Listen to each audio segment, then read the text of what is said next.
Hello बच्चों, तो आपका नीट के इस चैनल पे आपका स्वागत है।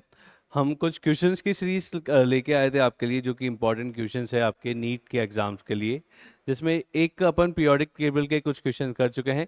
इस वाले वीडियो के अंदर अपन पीरियोडिक टेबल और केमिकल बॉन्डिंग के दोनों के ही क्वेश्चन आपको सॉल्व करेंगे, ठीक है। तो पहला क्वेश्चन है आपका, the element having highest ionization energy. तो आयनाइजेशन एनर्जी क्या होता है? जब अपन को इलेक्ट्रॉन निकालना है, जब अपन को आइसोलेटेड गैसियस एटम के अंदर से एक इलेक्ट्रॉन निकालना है, तो जो उस इलेक्ट्रॉन को निकालने के लिए अपन को एनर्जी देनी पड़ती है, उसको अपन आयनाइजेशन एनर्जी बोलते हैं। तो आयनाइजेशन एनर्जी हमेशा left to right periodic table के अंदर जाते हुए बढ़ती है और टॉप टू बॉटम वहाँ पे कम होती है। सबसे ज़्यादा आयनाइजेशन एनर्जी अपने पास में यहाँ पे हो जाएगी एक इनर्ट गैसेस की सेकेंड पीरियड के अंदर, ठीक है बेटा। नेक्स्ट क्वेश्चन देखते हैं आप। If Z axis is internuclear axis, then pi bonding molecular orbitals are formed by the overlap of। अपन को इंटरन्यूक्लियर एक्सेस दे रखी है बेटा यहाँ पर Z एक्सेस, यानी कि अपने पास में इंटरन्यूक्लियर एक्सेस Z एक्सेस है। अब अपन को बताना है कि Z एक्सेस पे पाई बॉन्ड का बॉन्ड फॉर्म होगा, ठीक है। तो जब अपन PZ और PZ को लेंगे यहाँ पे Z एक्सेस पे लेंगे, तो यहाँ पे सिग्मा बॉन्ड फॉर्म होगा। जब PX और PY को लेके आओगे तो यहाँ पे कोई बॉन्ड फॉर्म नहीं होगा। सिमिलरली PX और PZ पे कोई फॉर्म नहीं होगा। बट जब अपन Y ऑर्बिटल्स को Z एक्सेस से लेके आएंगे तो यहाँ पे कोलैटरल ओवरलैपिंग होने के कारण पाई बॉन्ड का फॉर्मेशन इजीली हो जाएगा। तो आंसर आता है बेटा आपके लिए डी। नेक्स्ट है बेटा कोवेलेंसी ऑफ फॉस्फेट आयन, ठीक है। Covalency of phosphorus and phosphate ion. तो फॉस्फेट आयन की स्ट्रक्चर अपन बना देते हैं यहाँ पे। फॉस्फेट आयन की जो स्ट्रक्चर बनती है बेटा, उसके अंदर sp3 हाइब्रिडाइजेशन होता है, टेट्राहेड्रल स्ट्रक्चर बनती है। अपन को कोवेलेंसी बनानी है यहाँ पे, यानी कि कितने कोवेलेंट बॉन्ड बन रहे हैं। तो अपन देख सकते हैं यहाँ पे टोटल मिला के 5 कोवेलेंट बॉन्ड बन रहे हैं। तो फॉस्फोरस की कोवेलेंसी यहाँ पे मिल जाएगी आपको 5। बहुत ईजी सा क्वेश्चन है। नेक्स्ट क्वेश्चन है आपके पास, metallic bond not present in. Metallic bond कहाँ पे प्रेजेंट होता है, पहले इसकी बात करें तो दो मेटल्स एटम के बीच में, दो बॉन्डेड मेटल एटम के बीच में जो फोर्स ऑफ अट्रैक्शन है वो मेटेलिक बॉन्ड के द्वारा है। तो जहाँ पे आपके पास मेटेलिक एटम नहीं है, दो आपके पास मेटेलिक एटम नहीं है, तो वहाँ पे आपको कभी भी मेटेलिक बॉन्ड नहीं मिल सकता। तो ऐसा देखते हैं, जब अपने पास मैग्नीशियम है, कॉपर है या जिंक है, तो ये मेटल्स है, तो इनके बीच में हमेशा अपन को मेटेलिक बॉन्ड मिलेगा। पर सिलिकन अपने पास में एक नॉट मेटल है, ठीक है ना। जाइंट मॉलिक्यूलर स्ट्रक्चर बनाता है सिलिकन, ठीक है ना। इसमें सिग्मा बॉन्ड बहुत अच्छा स्ट्रेंथ बनाता है, ऐसा ही O2 का आपने स्ट्रक्चर देखी होगी। तो यहाँ पे आंसर आता है आपके पास सिलिकन। नेक्स्ट क्वेश्चन की ओर चल रहे हैं अपन। If ionization potential 1, ionization potential 2 of magnesium are 178 and 348 kilo calorie mole inverse respectively, then energy required for magnesium से मैग्नीशियम 2 प्लस बनाने के लिए, यानी कि डायरेक्टली 2 इलेक्ट्रॉन निकालने के लिए। आपसे बोला गया है कि मैग्नीशियम से पहला इलेक्ट्रॉन निकाला तो 178 किलो जूल पर मोल की एनर्जी लगी, जब दूसरा इलेक्ट्रॉन निकाला तो 348 किलो जूल पर मोल की एनर्जी लगी। बट आपके पास इस बार जो प्रोसेस है उसमें ये डायरेक्ट पूछा हुआ है कि 2 इलेक्ट्रॉन निकालने के लिए कितनी एनर्जी लगेगी। तो अपन को क्या करना है, इन दोनों वैल्यूज का सम कर देना है। इन दोनों वैल्यूज का जो सम आएगा उतनी आपको आयनाइजेशन एनर्जी देनी पड़ेगी Mg2+ बनाने के लिए, ठीक है। नेक्स्ट क्वेश्चन बेटा, which of the following order is not in according to the property stated against it. तो इलेक्ट्रोनेगेटिविटी के लिए अपन बात करते हैं तो टॉप टू बॉटम जाते हैं, तो साइज बढ़ती है, वहां पे इलेक्ट्रोनेगेटिविटी हमेशा कम होती है। तो करेक्ट ऑर्डर दे रखा है, इनकरेक्ट देखना है अपन को। बॉन्ड डिसोसिएशन एनर्जी दे रखा है, यहाँ पे Cl2 की सबसे ज्यादा हो जाती है, फिर Br2, फिर आता है F2 और फिर I2। तो ये आपका हो गया। ऑक्सीडाइजिंग फ्लोरीन का सबसे ज्यादा अच्छा नेचर होता है, ये बात अपन को होता है। एसिडिक करेक्टर डेल्टा En से अपन निकालते हैं, या फिर आप बोल सकते हो थर्मल स्टेबिलिटी से निकालते हैं। तो थर्मल स्टेबिलिटी अगर कम हो रही तो वहां पे आपके एसिडिक नेचर यहाँ पे बढ़ता हो चलेगा। तो आपका आंसर आता है बेटा यहाँ पे बी। हेलो बेटा, तो आपका वेलकम है बंसल के नीट प्लेटफॉर्म पे। तो यहाँ पे अभी अपन इंपॉर्टेंट क्वेश्चंस कर रहे हैं, जिसके थ्रू आपके कंसेप्ट भी रिकॉल होंगे और आपको और ज़्यादा कॉन्फिडेंस मिलेगा अपने नीट के एग्जाम पे, जो 3 मई को आपका एग्जाम आने वाला है। तो चलिए क्वेश्चन देखते हैं यहाँ पे। Molecular forces among non polar molecule species are. ये अपन जानते हैं वंडरफुल फोर्सेज ऑफ अट्रैक्शन जहाँ पे पढ़ते हैं अपन। अगर वहाँ पे आपके पास 2 नॉन पोलर मॉलिक्यूल है तो उनके बीच का अट्रैक्शन निकालते हैं, तो वहाँ पे इंस्टेंटेनियस डाइपोल अट्रैक्शन इंड्यूस होता है। वहाँ पे आपका लंदन डिस्पर्शन फोर्स भी उसको अपन नाम दे सकते हैं, ठीक है। तो पहला आंसर आता है आपका डी। नेक्स्ट क्वेश्चन देखते हैं। चूज एक्सोथर्मिक प्रोसेस, आपको यहाँ पे एक्सोथर्मिक प्रोसेस बनाना है, ठीक है।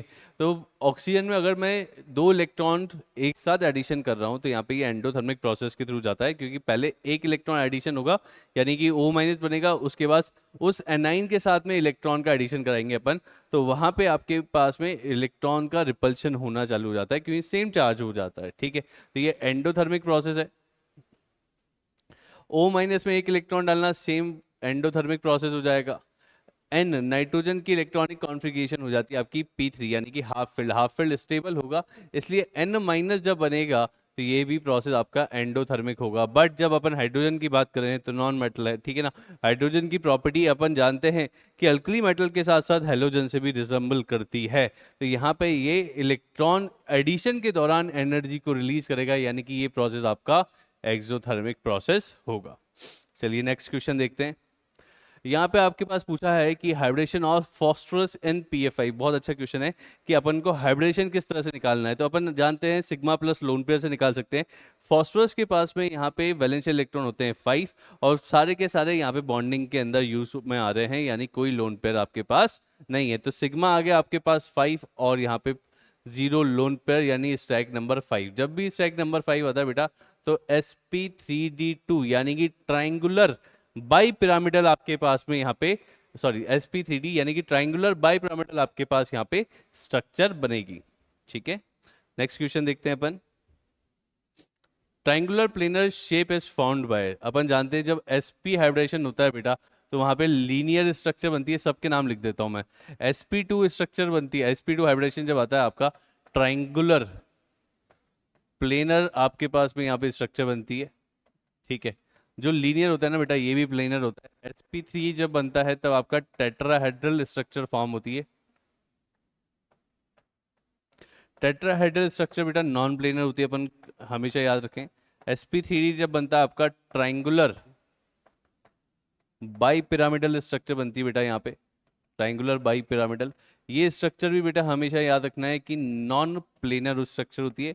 sp3d2 की बात करें तो ऑक्टाहेड्रल बनता है यहाँ पे, ऑक्टाहेड्रल, ठीक है। ऑक्टाहेड्रल भी आपका नॉन प्लेनर है। sp3d3 की बात करें तो पेंटागोनल बाई पिरामिडल स्ट्रक्चर बनती है जो कि एक नॉन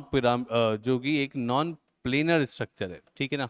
ये सारे के सारे आपके हाइब्रिडेशन के थ्रू डायरेक्टली जो अपन ज्योमेट्री का नाम लिख सकते हैं, स्ट्रक्चर का नाम लिख सकते हैं, मैंने आपको यहाँ पे बता दिया, ठीक है। तो अपन बात कर रहे थे ट्राइंगुलर बाई प्लेनर का, ट्राइंगुलर प्लेनर कहाँ बनता है, तो sp2 के अंदर ये बनता है, तो sp2 बी आंसर हो जाएगा बेटा आपका। नेक्स्ट क्वेश्चन की तरफ चल रहे हैं अपन। Hybridization of Se in SeF4, तो सल्फर मतलब ऑक्सीजन फैमिली का एलिमेंट है, ऑक्सीजन सल्फर सेलेनियम, ठीक है। यहाँ पे भी आपके पास वैलेंस शेल में 6 इलेक्ट्रॉन होंगे, यानी कि जब आप स्ट्रक्चर बनाएंगे तो एक लोन पेयर आएगा और इस तरह से 4 आपके पास में फ्लोरीन अटैच होंगे। इसको बोलते हैं अपन पाई शेप। जो पाई शेप बनता है वो sp3d के अंदर बनता है, तो आपका आंसर आ जाएगा बी। नेक्स्ट क्वेश्चन की ओर चलते हैं अपन। Choose correct statement about NO3 minus और H3O प्लस। जब अपन NO3 माइनस की बात करते हैं या H3O प्लस की बात करते हैं तो सबसे पहले इनका हाइब्रिडेशन निकालते हैं।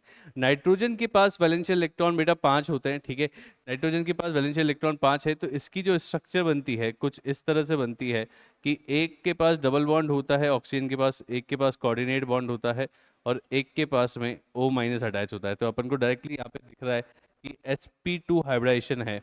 जब अपन H3O प्लस की बात करते हैं तो यहाँ पे आपका ट्राइंगुलर पिरामिडल बोल सकते हैं आप इस स्ट्रक्चर को, या फिर ओनली पिरामिडल भी बोल सकते हैं। यहाँ हाइब्रिडेशन आ रहा है बेटा sp3, यहाँ आ रहा है sp2। दोनों का हाइब्रिडेशन भी डिफरेंट है, दोनों की स्ट्रक्चर भी डिफरेंट, तो आपका आंसर आ जाएगा बेटा आंसर नंबर 1। नेक्स्ट क्वेश्चन है बेटा डायमंड के लिए, ये पी ब्लॉक का क्वेश्चन है। यहाँ पे जब अपन पी ब्लॉक के अंदर कार्बन के एलोट्रॉप्स पढ़ते हैं तो उसके अंदर ग्रेफाइट और डायमंड की बहुत सारी बातें अपन करते हैं। तो उसी में से एक डाटाबेस क्वेश्चन लेके आया हूँ मैं आपके सामने। Carbon carbon bond length in diamond is, आपको याद रखना है कि कार्बन कार्बन डायमंड के अंदर कौन कितनी बॉन्ड लेंथ होती है, तो 154 पिकोनोमीटर्स होती है। या फिर आप सीधे आप इन डाटा को देख के बता सकते हो कि कार्बन कार्बन की बात कर रहे हैं अपन, जैसे कि अगर अपन बात करें कि डायमंड के अंदर कार्बन की जो स्ट्रक्चर होती है वो सिंगल बॉन्डेड होती है, सिंगल बॉन्डेड होती है यानी कि वैल्यू वहाँ पे ज़्यादा होगी। इस तरह से भी अपन इस क्वेश्चन को अप्रोच कर सकते हैं। ओके बेटा, आई होप कि आपको ये वीडियो अच्छा लगा होगा। इसके लिए हम और भी आपके लिए सीरीज लेके आ रहे हैं, मतलब रेगुलर आपके लिए और भी वीडियोस लाते रहेंगे। ऑल द बेस्ट बेटा।